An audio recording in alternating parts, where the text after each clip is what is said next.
লাইনে কোনো গ্যাস নাই। কখন যে আসবে এর কোনো শিউর নাই। অপি হয়ে থাকে, মানে চুলাই জ্বরে না। তীব্র গ্যাস সংকটে চরম ভোগান্তি, ফিলিং স্টেশনে দীর্ঘ অপেক্ষা, টিম আগুনে রান্নায় হিমশিম দশা, কারিগরি ত্রুটিতে সরবরাহ কম, 3 দিনে সমাধানের আশা।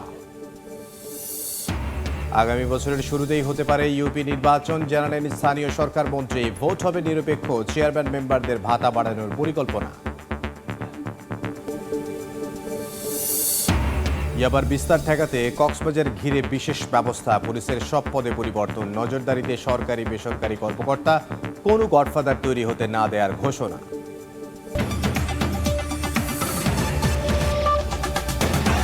হঠাৎই তীব্র আকার ধারণ করেছে গ্যাস সংকট, ভোগান্তিতে সব শ্রেণীর গ্রাহক। টান পড়েছে অনেকের জীবিকায়, কমছে শিল্প কারখানার উৎপাদন। জ্বালানি বিভাগ বলছে কারিগরি ত্রুটির কারণে এলএনজি টার্মিনাল থেকে গ্যাস সরবরাহ কমে যাওয়ায় বেড়েছে সংকট। 2-3 দিনের মধ্যে কেটে যাবে এ পরিস্থিতি। ফারুক ভূঁইয়া রবিনের রিপোর্ট। আবারও বেড়েছে সংকটের তীব্রতা, গ্যাস পেতে অপেক্ষা ঘন্টার পর ঘন্টা। গত কয়েকদিন ধরে রাজধানীর বেশিরভাগ সিএনজি ফিলিং স্টেশনে দিনভর দেখা যাচ্ছে যানবাহনের এমন দীর্ঘ সারি।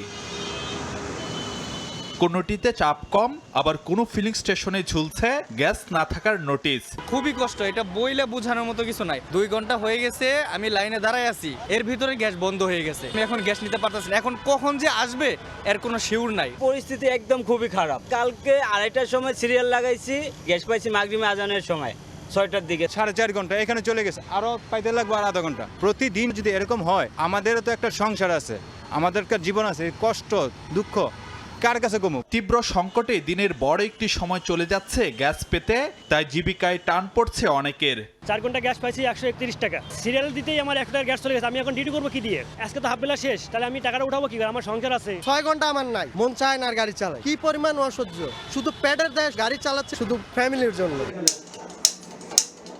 সংকটে ভোগান্তি বেড়েছে আবাসিক গ্রাহকদের, কোনো রকমে জ্বলছে চুলা, তাই রান্না করতে হিমশিম অবস্থা।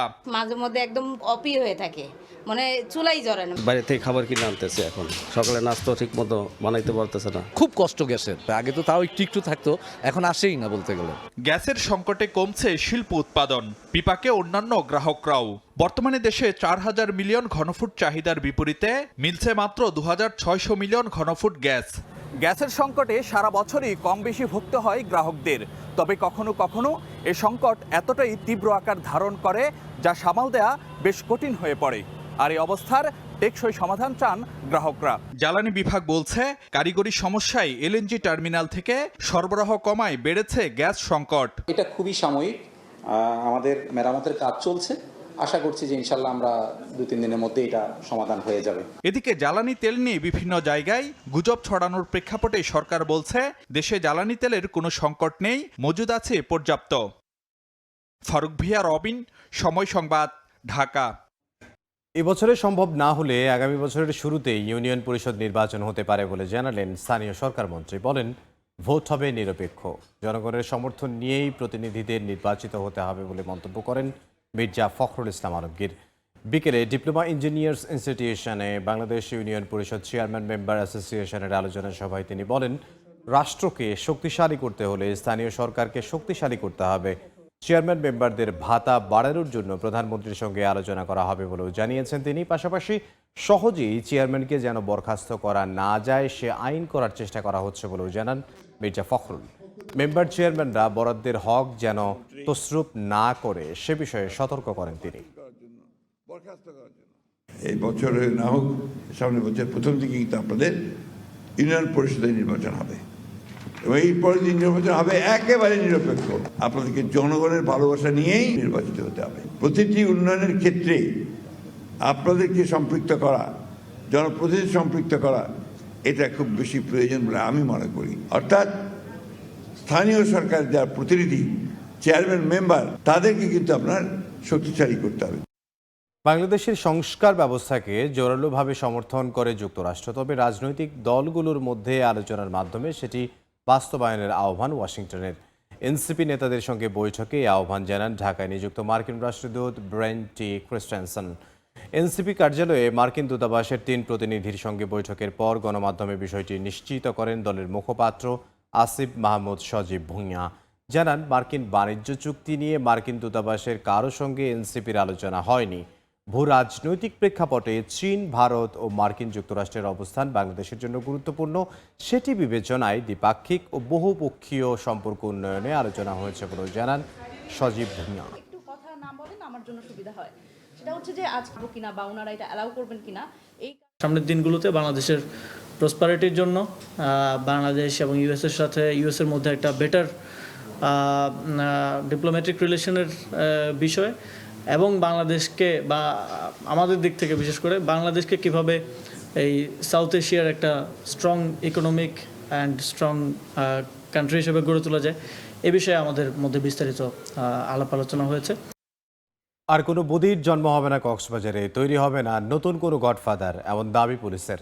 কর্মকর্তারা বলছেন, কক্সবাজার জেলা থেকে ইয়াবা নির্মূলে বিশেষ পরিকল্পনা নিয়েছে সরকার। কনস্টেবল থেকে এসপি পর্যন্ত সবাইকে সরিয়ে দিয়ে সম্পূর্ণ নতুন টিম তৈরি করা হয়েছে। নজরদারিতে আছেন জেলার সরকারি বেসরকারি কর্মকর্তা কর্মচারীরাও। বুলবুল রেজার রিপোর্ট। বিশ্বের দীর্ঘতম সমুদ্র সৈকত কক্সবাজারে এই গৌরবের উল্টো চিত্রও আছে।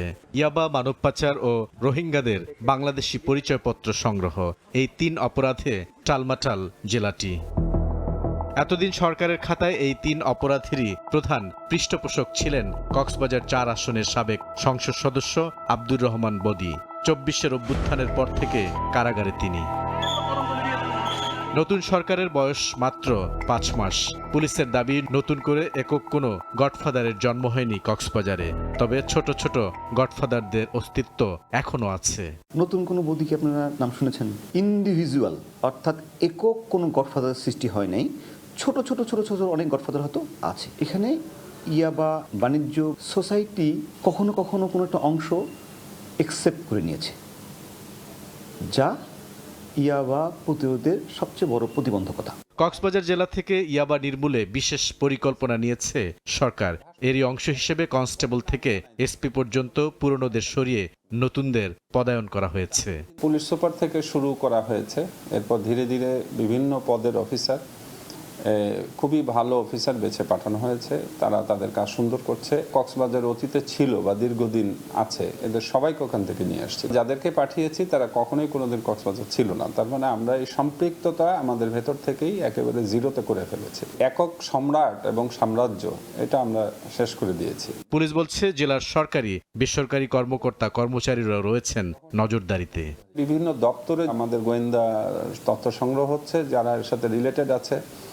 সেই দপ্তর বলতে সরকারি দপ্তর হতে পারে, এনজিও হতে পারে, বিকাশের এজেন্ট হতে পারে, মোবাইল ব্যাংকিং সহ আপনার এজেন্ট ব্যাংকিং হতে পারে। আমরা সব তথ্য সংগ্রহ করছি, তাদের বিরুদ্ধে ব্যবস্থা চলমান। নয়নাভিরাম প্রাকৃতিক সৌন্দর্য, হোটেল রিসোর্টের চাকচিক্যের আড়ালে এখানে লুকিয়ে আছে ভিন্ন এক বাস্তবতা।